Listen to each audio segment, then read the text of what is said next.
پہنچی ہے جی مالک یوم الدین کے اوپر۔ مالک یوم الدین کے اوپر میں جو دین ہے اس کا کیا مطلب ہے؟ تو دین کا مصنف کہتے ہیں کہ یہاں پہ جو دین کا مطلب ہے اے الجزاء او الحساب، کہ یا اس کا مطلب جو ہے وہ جزا کا آپ کریں گے، ٹھیک ہے۔ جزا اردو میں بھی جزا کو جزا ہی کہتے ہیں، ٹھیک ہے۔ کسی کو کوئی کیا جزا دینا، عمل اس نے کوئی کیا اس کو کیا آپ جزا دیں گے، ٹھیک ہے۔ اب یہ جو جزا ہے یہ اچھی بھی ہو سکتی ہے، یعنی عذاب کی شکل میں بھی ہو سکتی ہے، اور کیا یہ بری بھی ہو سکتی ہے، یعنی ثواب اور جنت کی شکل میں ہو سکتی ہے۔ تو اس وجہ سے کیا کہتے ہیں کہ کسی کو اگر آپ جزاک اللہ دیتے ہیں کہ اللہ آپ کو جزا دے، تو اب وہ جزا کون سی والی دے یہ واضح نہیں ہے۔ وہ جزا سزا والی بھی ہو سکتی ہے، یعنی سزا کو بھی جزا کہتے ہیں، ٹھیک ہے۔ تو آپ ہو سکتا ہے دل میں کہہ رہے ہوں کہ اللہ آپ کو سزا دے، ٹھیک ہے، یہ بھی ہو سکتا ہے۔ تو پھر وہ واضح اس کو کرتے ہیں کہ جزاک اللہ خیر الجزا، یا جزاک اللہ خیر، لفظ خیر کیوں لگاتے ہیں کہ یہ جزا کون سی ہو، خیر والی ہو، ٹھیک ہے۔ تو لہٰذا وہ یوم الدین کا مالک ہے، یعنی جس دن جزا دی جائے گی۔ اب جزا کے اندر دونوں چیزیں، یعنی سزا بھی ہو جائے گی اور انعام بھی ہو جائے گا۔ یا جو ہے وہ دین کس معنی میں، حساب کے معنی میں، ٹھیک ہے، کہ وہ حساب کے دن کا مالک ہے، کہ اس دن کیا ہے حساب کتاب کیا جائے گا۔ تو حساب اور جزا میں کیا فرق ہے کہ جزا جو ہے وہ حساب کے بعد آتی ہے، پہلے مرحلے پہ کیا ہوتا ہے حساب کتاب ہوتا ہے، سوال و جواب ہوتے ہیں۔ اچھا، اس کے بعد مصنف نے کہا کہ مالکی کی ہمارے پاس دو قراتیں ہیں۔ ایک جو ہے وہ قرات اہل بیت علیہ السلام کی روایت میں صادر ہوئی ہے کہ اس میں مالک پڑھا گیا ہے الف کے بغیر۔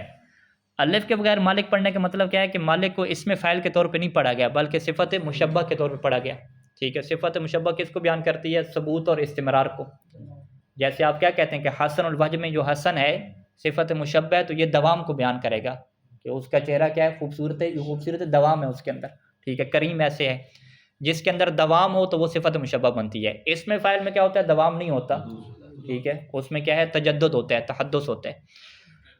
تو اہل بیت علیہ السلام کی قرات میں اس سے مالک کے پڑھا گیا، اور یہ فقہی اعتبار سے یہ فتویٰ موجود ہے سیستانی کے فقہا کا کہ جو بھی قراتیں ثابت ہیں، مشہور ہیں، آپ کسی بھی قرات کے مطابق قرآن پڑھ سکتے ہیں نماز کے اندر بھی، اس میں کوئی مشکل نہیں ہے۔ تو مالک کی بھی پڑھ سکتے ہیں، اور اس میں فعل یعنی مالک کی بھی کیا پڑھ سکتے ہیں۔ اچھا، یہ جو مالکی کی قرات ہے اس کے اندر کیا ہے ایک اشکال آتا ہے، اور اس اشکال کا مصنف کیا دیں گے، جواب دیں گے۔ مالک جو اس میں فعل کی قرات ہے، ٹھیک ہے، یعنی جو مالک صفت مشبہ کی قرات ہے اس کے اندر اشکال نہیں ہے نحوی طور پہ، لیکن جو مالک جو اس میں فاعل والی قرات ہے اس کے اندر کیا اشکال ہے، ٹھیک ہے۔ وہ کیا اشکال ہے کہ مالک یوم الدین جو ہے یہ معرفہ نہیں ہے بلکہ مالک کیا ہے نکرہ ہے، ٹھیک ہے۔ نکرہ کیوں ہے، کیونکہ مالک کے اوپر الف لام نہیں ہے، ٹھیک ہے۔ اچھا، الف لام تو نہیں ہے، آپ کیا کہیں گے کہ معرفہ کی قسم میں سے ایک کیا ہے کہ اگر نکرہ مضاف ہو معرفہ کی طرف تو وہ معرفہ ہو جاتا ہے۔ یہاں پہ مالک مضاف ہو رہا ہے یوم الدین کی طرف، اور یوم الدین کیا ہے معرفہ ہے یا نکرہ ہے، یوم الدین کیا ہے معرفہ ہے، کیونکہ یوم مضاف ہو رہا ہے الدین کی طرف، اور الدین کیا ہے معرفہ ہے، تو لہٰذا یوم الدین کیا ہو جائے گا، معرفہ ہو جائے گا۔ تو مالک یوم کی طرف مضاف ہوا تو جو معرفہ جو نکرہ معرفہ کی طرف مضاف ہو، یعنی مالک نکرہ یوم معرفہ کی طرف مضاف ہوا ہے تو مالک بھی کیا ہو جائے گا، معرفہ ہو جائے گا۔ تو مصنف کہتے ہیں نہیں، اس کے باوجود ہم مالک کو معرفہ نہیں کہہ سکتے، یہ نحوی اشکال ہوگا۔ کیوں؟ کیونکہ یہاں پہ جو اضافہ ہے وہ اضافہ لفظی ہے، اور اضافہ لفظی معرفہ بنانے کا فائدہ نہیں دیتا۔ اگر اضافہ معنوی ہوتا تو پھر کیا ہے وہ معرفہ بنانے کا فائدہ دیتا۔ اب یہاں پہ بھی بحث ہوتی ہے، شاید شعر و قطر نظام میں آپ پڑھ چکے ہیں یا پڑھیں گے، کہ اضافہ کی دو قسمیں ہوتی ہیں، ایک کو ہم اضافہ لفظی کہتے ہیں اور ایک کو اضافہ معنوی کہتے ہیں۔ اضافہ لفظی کس کا ہوتا ہے، اس میں فاعل کا ہوتا ہے، اس میں فاعل، اس میں مفعول، اس میں فاعل، اس میں مفعول جو کس معنی میں ہو، حال یا استقبال کے معنی میں ہو۔ حال یا استقبال کے معنی میں جب ہوتا ہے تو وہ کس کے مشابہ ہوتا ہے، فعل مضارع کے مشابہ ہو جاتا ہے، ٹھیک ہے۔ ضارب کس کے مشابہ ہے، یضرب کے معنی میں ہے نا، ٹھیک ہے۔ یضرب بھی حال اور استقبال کے لیے آتا ہے، اور ضارب کو بھی کیا آپ حال اور استقبال کے معنی میں استعمال کر سکتے ہیں، ٹھیک ہے۔ تو آپ جب یہ کہتے ہیں کہ مثال کے طور پہ کہ ہوا ضارب امرن، ٹھیک ہے، کہ وہ امر کو مارنے والا ہے، ضارب یہاں پہ مضاف ہوا کس کی طرف، امر کی طرف، تو یہ جو اضافہ ہے وہ حقیقت میں کیا ہے، یہ اضافہ مفعول کی طرف ہو رہا ہے، ٹھیک ہے۔ امر کیا ہے، ضارب کے لیے مفعول ہے، ضارب کے اندر جو ضمیر ہے وہ اس کا فاعل ہے، اور امر کیا ہے، یہ اس کا مفعول ہے۔ یعنی اس کو یوں بھی پڑھ سکتے ہیں کہ ہوا ضارب امرن، اس کو یوں بھی پڑھ سکتے ہیں ہوا ضارب امرن، ہوا ضارب امرن پڑھیں گے تو بات ٹھیک ہو جائے گی کہ امر ضارب کے لیے کیا بن جائے گا، مفعول بن جائے گا، اور ضارب کی جگہ پہ آپ یضرب رکھیں تو یہی بات بنے گا ہوا یضرب امرن، ٹھیک ہے۔ تو پھر کیا کہتے ہیں کہ حقیقت میں یہ جو ہے وہ ضارب کے لیے مفعول بن رہا ہے، اور آپ نے اس میں جو ہے وہ ایک آپشن آپ کو کیا ملا کہ آپ مفعول بنانے کی بجائے آپ اسے کیا بنا دیں جی، مضاف الیہ بنا دیں. تو آپ نے کیا کہہ دیا، ہوا ضارب و امرن کہہ دیا. تو بس اس اضافہ کو کیا کہیں گے، اضافہ لفظی کہیں گے، کہ فقط آپ نے لفظ کیا بدلے ہیں، حقیقت میں وہ اس کا کیا تھا، مفعول تھا. اور اس وجہ سے پھر جو ضارب ہے یہ معرفہ نہیں بنے گا، ضارب کیا آگے گا، نکری رہے گا. ٹھیک ہے، ضارب یہاں پہ معرفہ نہیں بنے گا، حالانکہ ضارب مضاف ہو رہا ہے امر کی طرف، یہ جو ہے وہ معرفہ نہیں بنے گا. کیوں معرفہ نہیں بنے گا، آپ کیا کہیں گے، اضافہ لفظی ہے. اضافہ لفظی کی تعریف کیا کریں گے کہ اس میں فاعل جو حال یا استقبال کے معنی میں تھا وہ اپنے مفعول کی طرف کیا ہو گیا جی، مضاف ہو گیا. تو اپنے معمول کی طرف اگر مضاف کر دیا جائے تو اضافہ لفظی کہلاتا ہے، اس سے وہ جو مضاف ہونے والا نکرہ ہے وہ معرفہ نہیں بنتا. لیکن اگر جو ہے وہ مضاف ہونے والا اس میں فاعل اور اس میں مفعول نہ ہو، اس میں فاعل مفعول کے علاوہ کوئی اور چیز ہو، جیسے جو ہے وہ یوم کا مضاف کیا دین کی طرف، تو یوم کیا ہے، اس میں فاعل مفعول تو نہیں ہے، یوم خود کیا ہے، نکرہ ہے. تو یوم الدین جب آپ کہیں گے تو یہ یوم کیا ہو جائے گا، معرفہ بن جائے گا. جیسے کتاب و زیدن آپ کہہ دیں، کتاب و عمرن کہہ دیں، کتاب کیا بن جائے گی، معرفہ بن جائے گی. کیوں معرفہ بنے گی، آپ کیا کہیں گے کہ یہ اضافہ حقیقی ہے. ٹھیک ہے، اضافہ حقیقی کی پھر آپ اور بھی کیا تفصیل پڑھیں گے انشاءاللہ. تو اس کو اضافہ حقیقی کیوں کہتے ہیں، اضافہ معنوی کیوں کہتے ہیں، کیونکہ یہ معرفہ بنانے کا کیا ہے، سبب بنتی ہے، اس سے چیز کیا بن جاتی ہے، معرفہ بن جاتی ہے. تو بس خلاصہ کلام ابھی آپ یہ رکھیں، انشاءاللہ تفصیل آپ نحو میں پڑھیں گے کہ اضافہ لفظی میں اس میں فاعل جب حال یا استقبال کے معنی میں ہو، یا اس میں مفعول جب حال یا استقبال کے معنی میں ہو، جب اسے اپنے مفعول کی طرف یا اپنے معمول کی طرف مضاف کیا جائے تو وہ اضافہ لفظی ہوتا ہے، اس سے مضاف ہونے والا معرفہ نہیں بنتا. اور اضافہ معنوی کو آپ کیا کہیں گے، اضافہ معنوی کو اضافہ حقیقی کہا جاتا ہے، کہ اصل میں حقیقی میں اضافہ یہی ہو رہا ہے. اس میں کیا ہوتا ہے کہ اس میں فاعل اور مفعول کے علاوہ کوئی اور چیز جو ہے وہ اضافہ کی جاتی ہے، تو وہ چیز کیا بن جاتی ہے، معرفہ بن جاتی ہے. جب وہ معرفہ کی طرف مضاف ہو جائے گی تو وہ معرفہ بن جائے گی. جب یہ نقطہ واضح ہو گیا تو اب کہتے ہیں کہ مالک یوم الدین جو ہے یہ مالک ہے، اس میں فاعل ہے. جب یہ اس میں فاعل ہے تو اس میں فاعل کی صورت میں یہ مضاف ہو رہا ہے کس کی طرف، معرفہ کی طرف. تو اس میں فعل جب معرفہ کی طرف مضاف ہوتا ہے تو وہ اضافہ لفظی ہو جاتا ہے. جب اضافہ لفظی ہو جائے گا تو پھر وہ کیا ہوگا جی، معرفہ نہیں بنے گا، وہ نکرہ ہی رہے گا. تو مالک پاس کیا رہ جائے گا، نکرہ رہ جائے گا. جب مالک نکرہ رہ جائے گا تو پھر اشکال کیا پیدا ہو جائے گا، اشکال یہ پیدا ہو جائے گا کہ مالک یوم الدین، مالک آپ کس کی صفت بنا رہے ہیں، رب کی صفت بنا رہے ہیں نا، اللہ کی صفت بنا رہے ہیں. الحمدللہ، شروع سے آپ شروع کریں، الحمدللہ. اللہ کی پہلی صفت کیا لے کر آئے، رب العالمین. دوسری صفت کیا لے کر آئے، الرحمن. تیسری کیا لے کر آئے، الرحیم. یہ سارا مکسور ہے نا، مجرور ہے. اور اس کے بعد یہ جو چوتھی صفت ہے یہ کیا ہے، مالک آپ لے کر آئے. تو مالک جو ہے وہ صفت بنی اللہ کے لیے، اللہ کیا ہے، معرفہ ہے، اور صفت کیا ہے، نکرہ ہے. جبکہ موصوف اور صفت میں کیا ہے، وہ مطابقت ضروری ہوتی ہے. تو لہٰذا پھر مالک جو ہے وہ اللہ کی صفت کیسے بنے گا. تو مالک اللہ کی صفت حالانکہ بن رہا ہے تو پھر نحوی قاعدہ کیا ختم ہو جائے گا کہ موصوف صفت مطابقت نہیں ہوئی. آپ جو ہے وہ معرفہ کی صفت لے کر آگے نکرہ کے ذریعے سے. اب مصنف یہاں پہ جواب دیں گے، اور مصنف کا جواب کس کے اوپر ڈیپینڈ کرے گا، مصنف کا جواب اسی کے اوپر ڈیپینڈ کرے گا کہ وہ مالک کو کسی طریقے سے کیا بنائیں گے، معرفہ بنائیں گے. کیونکہ اگر مالک نکرہ رہتا ہے تو پھر اشکال باقی رہے گا. اب مصنف کیا سمجھائیں گے، مصنف یہ سمجھائیں گے کہ مالک جو ہے وہ معرفہ ہے، نکرہ نہیں ہے. اچھا، اس کے معرفہ بنانے کے پیچھے جو وہ وجہ ان کو چاہیے، وہ کیا وجہ چاہیے کہ وہ اضافہ لفظی کو ہٹا کے اضافہ معنوی یہاں پہ بنا دیں. یعنی وہ یہاں پہ ہمیں یہ سمجھائیں گے کہ مالک کا اضافہ لفظی نہیں ہے بلکہ اضافہ معنوی ہے. اب اضافہ معنوی کو ثابت کرنے کے لیے وہ کیا قوانین لے کر آئیں گے، وہ یہ قوانین لے کر آئیں گے کہ بھئی آپ نے جو ہے وہ نحو جو ہے وہ دقیق طریقے سے نہیں پڑھی. نحو میں یہ شرط ہے کہ وہ اس میں فاعل جب مضاف ہو اپنے معمول کی طرف تو وہ اس صورت میں نکرہ رہتا ہے، اور اضافہ لفظی ہوتا ہے کہ جب وہ حال یا استقبال کے معنی میں ہو. جبکہ یہاں پہ جو مالک ہے ہم اس کو حال یا استقبال کے معنی میں لیتے ہی نہیں ہیں. ٹھیک ہے، یعنی سیدھا کہہ دیا کہ مالک جو ہے وہ حال یا استقبال کے معنی میں نہیں ہے. جب یہ حال یا استقبال کے معنی میں نہیں ہوگا بلکہ ماضی کے معنی میں ہوگا تو پھر یہ اضافہ کیا ہے، اضافہ لفظی نہیں بن سکتا. کیونکہ اضافہ لفظی میں فقط یہ نہیں ہے کہ اس میں فعل یا اس میں مفعول مضاف ہو، بلکہ اس کے اندر ایک اور شرط بھی ہے کہ اس میں فعل جب حال یا استقبال کے معنی میں ہو.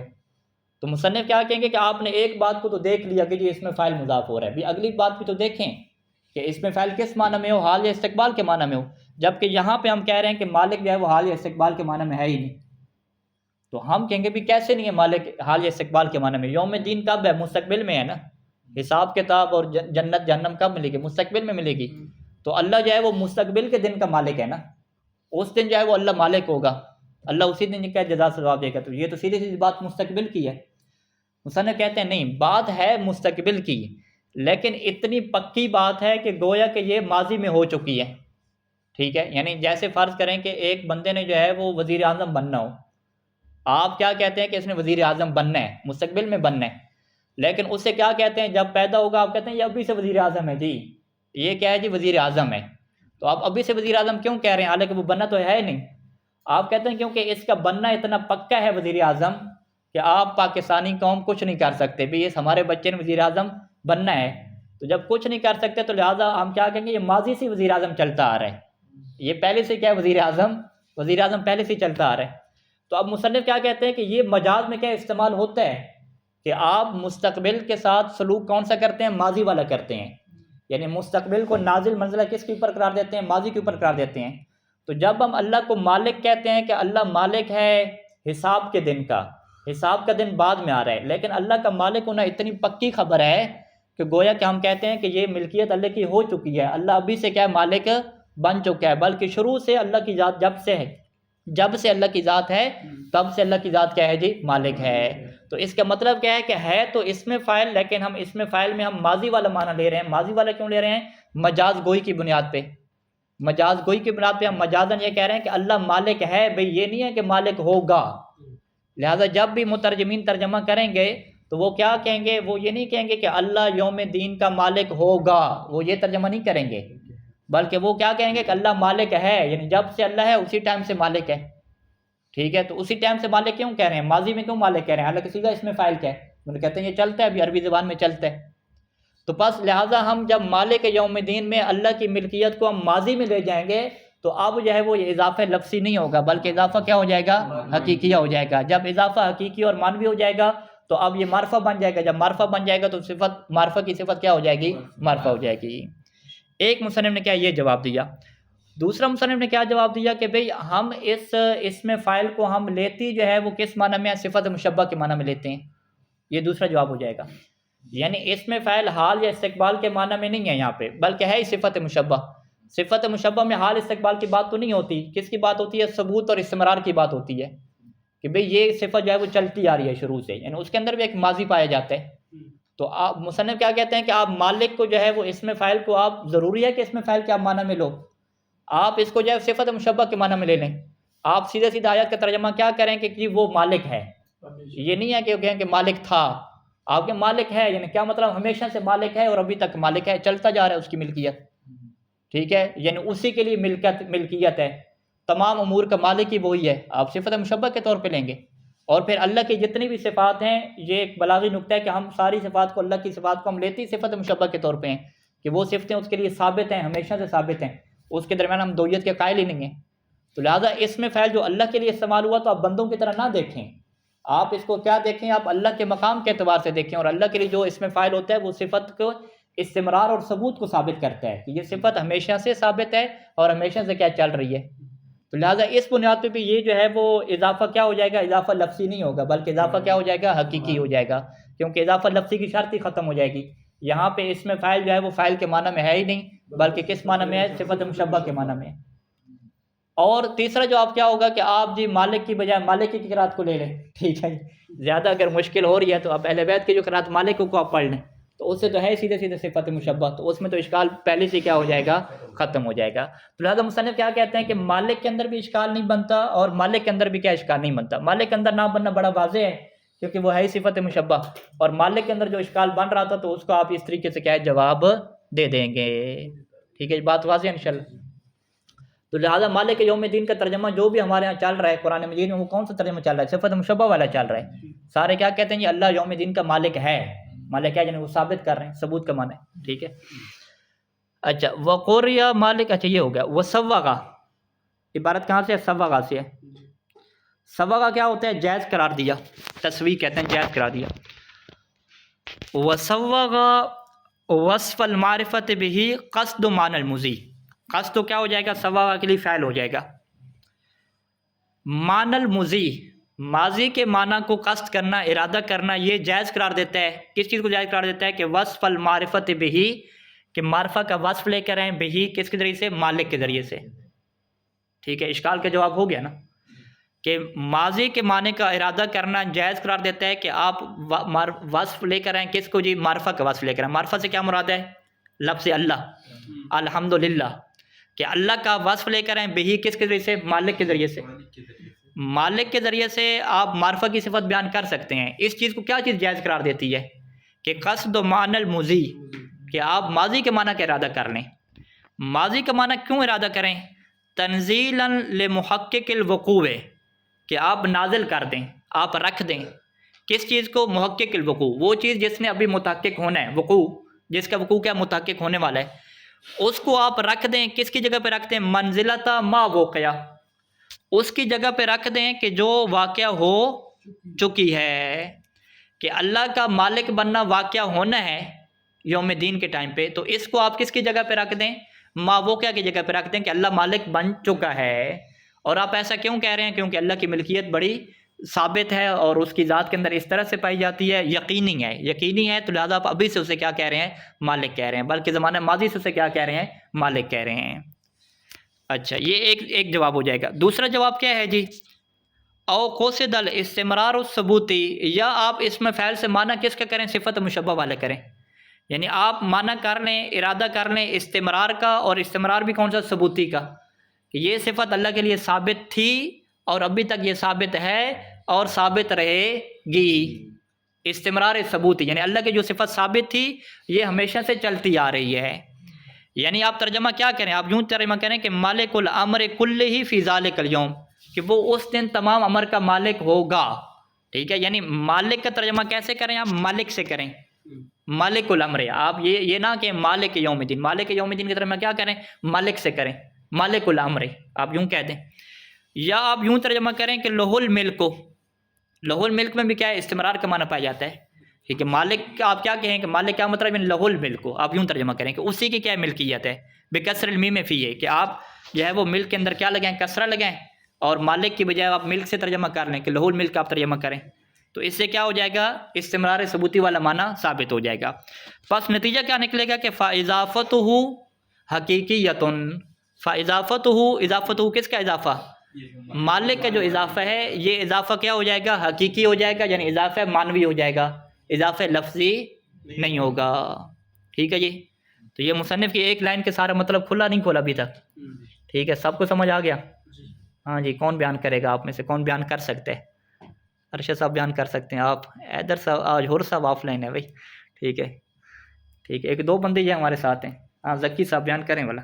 اس میں جو ہے انہوں نے کہا ہے کہ مالک جو ہے وہ اس میں فاعل ہے، اور یہ جو ہے اس سے اضافت لفظی ہو سکتی ہے، اور وہ نکرہ ہوتی ہے. اضافت لفظی جو ہے اس کو معرفہ نہیں بناتی، تو ہم اللہ تعالیٰ کے لیے صفت نہیں لا سکتے. تو اس کا انہوں نے جواب دیا کہ اس کے لیے اضافت لفظی کے لیے شرط ہے کہ اس میں فاعل کا معنی جو ہے وہ استقبال یا حال میں ہو. اگر ہم اس کا معنی ماضی میں لے لیں تو اس کے لیے اضافت جو ہے معنوی لازم آ جائے گی، اور پھر یہ معرفہ بن جائے گا. ٹھیک ہو گیا. ایک بات. دوسری بات انہوں نے صفت مشبہ کے بارے میں کی کہ اگر ہم اس کو ہم لوگ اس میں فاعل مانے ہی نہ، اگر صفت مشبہ مان لیں تو اس کی جو اضافت ہوگی وہ مانوی ہوگی. ٹھیک ہو گیا، احسنتم. تو اگر ہم اس کا معنی صفت مشبہ والا کریں، یعنی ہو اس میں فاعل لیکن معنی کیا صفت مشبہ والا کر لیں، پھر تو بات حل ہو جائے گی. یا ہم خود لفظی طور پہ اسے کیا بنا لیں؟ صفت مشبہ بنا لیں، یعنی مالک کی بجائے اسے کیا بنا لیں؟ مالک بنا دیں. یہ دونوں کیا ہو سکتا ہے نظام. اچھا جی. وقضا یعنی اسی طریقے سے، یعنی اسی طریقے سے اضافہ حقیقی ہے. کب؟ وقضا اضافت و مالک، کہ آپ کس کا اضافہ کریں جی؟ مالک کا اضافہ کریں. مالک یعنی صفت مشبہ کا اگر اضافہ کریں گے تو وہ اضافہ کیا رہے گا؟ حقیقی رہے گا. کیوں؟ کیونکہ آپ کیا کہیں گے کہ اذلا مفعول لصفت المشبہۃ، صفت مشبہ کا مفعول ہوتا ہی نہیں ہے. یعنی جب صفت مشبہ کا مفعول نہیں ہوتا تو آپ یہ نہیں کہہ سکتے کہ اضافہ لفظی میں کیا ہوتا تھا؟ وصف مضاف ہوتا تھا اپنے مفعول کی طرف. تو وصف جب اپنے مفعول کی طرف مضاف ہوتا ہے تو اضافہ لفظی بن جاتا ہے. تو اب مالک کی یہ وصف بنے گا، لیکن کیونکہ اس وصف کا مفعول نہیں ہے تو مفعول نہ ہونے کی وجہ سے ہم کیا کہیں گے کہ بھئی یہاں پہ صفت مشبہ کا اضافہ لفظی ہوگا ہی نہیں، کیونکہ یہ اپنے معمول کی طرف مضاف ہوگی ہی نہیں۔ اچھا جی، اگلا سوال ہے کہ وہ تخصیص الیوم ہے، کہ پھر یوم کو کیوں خاص کیا؟ وہ تخصیص الیوم بالاضافت، یوم کو اضافہ کے ساتھ کیوں خاص کیا کہ وہ جی اس دن کا مالک ہے، حالانکہ مع انہ مالکن، کہ وہ مالک ہے، وہ مالک جمیع الاشیاء فی کل الاوقات، اور وہ تمام اشیاء کا مالک ہے تمام اوقات میں، تو فقط اس دن مالک ہونے کی کیوں بات کی ہے؟ بھئی جب بھی دن ہو، کوئی بھی دن ہو، وہ مالک چلتا آ رہا ہے نا، ٹھیک ہے۔ اور ابھی آپ نے کیا کیا جی، آپ نے خود بتایا کہ جی ہم مالک کا معنی حال یا استقبال والی نہیں لیں گے، ہم ثبوت والا معنی لیں گے۔ جب آپ ثبوت والا معنی لے رہے ہیں تو قرآن کیا ہے، تو کیا کہہ رہی ہے کہ جی وہ اس دن کا مالک ہے، تو قرآن تو بغیر دن کا ذکر کر رہا ہے بھئی، ٹھیک ہے۔ مصنف کی بات کے اوپر کیا اعتراض آئے گا؟ یہ اعتراض آئے گا کہ قرآن نے جو ہے وہ کیا یہ کہا ہے کہ وہ ہمیشہ سے مالک ہے؟ قرآن نے تو باقاعدہ یوم کا اضافہ کیا نا، کہ وہ اس دن کا مالک ہے، تو قرآن جو ہے وہ اس دن کی بات بیان کر رہا ہے مستقبل کی، اور آپ کیا تفسیریں کر رہے ہو جی کہ جی ماضی کی تفسیریں کر رہے ہو، ہمیشہ کی تفسیریں کر رہے۔ تو مصنف کیا کہیں گے کہ بھئی اس دن کا جو ذکر کرنا ہے وہ اس وجہ سے ذکر نہیں کرنا کہ اسی دن وہ مالک ہوگا، مالک وہ ہمیشہ سے ہے، ماضی میں مالک ہے۔ پھر اس دن کا کیوں ذکر کر لیا؟ کیونکہ اس دن کی زیادہ اہمیت ہے، تعظیم ہے، اس دن کی عظمت بہت زیادہ ہے، تو عظمت کی خاطر فقط دن کو جو ہے ذکر کیا گیا، نہ کہ اس خاطر ذکر کیا گیا کہ ملکیت اسی دن اللہ کی آئے گی، ٹھیک، اسی دن مالک بنے گا۔ تو یہ عظمت کی وجہ سے کیا ہے اس دن کا کیا ہے ذکر کیا گیا، وگرنہ اگر آپ عظمت کو نکالیں گے اور اپنا معنی کریں گے تو پھر آپ کا اشکال بنے گا۔ تو لہٰذا ہم کیا کہتے ہیں کہ یوم کا اضافہ کے ساتھ خاصے کرنے کی کیا وجہ ہے؟ لتعظیم الیوم، کیونکہ یوم کی کیا ہے یہاں پہ عظمت موجود ہے، اسی وجہ سے کیا یوم کو ذکر کیا ہے۔ جیسے فرض کریں کہ انسان کیا ہے ہر چیز کا مالک ہے، ٹھیک ہے، بڑی کمپنی چھوٹی کمپنی کا ہر چیز کا مالک ہے، تو آپ ایک بڑی کمپنی کا ذکر کرتے ہیں جو اس کا مالک ہے، تو آپ کہیں گے اس کا مطلب چھوٹی کمپنی کا مالک نہیں ہے، آپ کہتے ہیں نہیں، اس وجہ سے بڑی کمپنی کا ذکر کیا تاکہ اس کی عظمت کیا ہے مزید واضح ہو جائے، تو دن کی چونکہ عظمت ہے، اسی عظمت کی وجہ سے کیا ہے اس دن کا ذکر کیا۔ وصلی اللہ علی محمد وآلہ اجمعین۔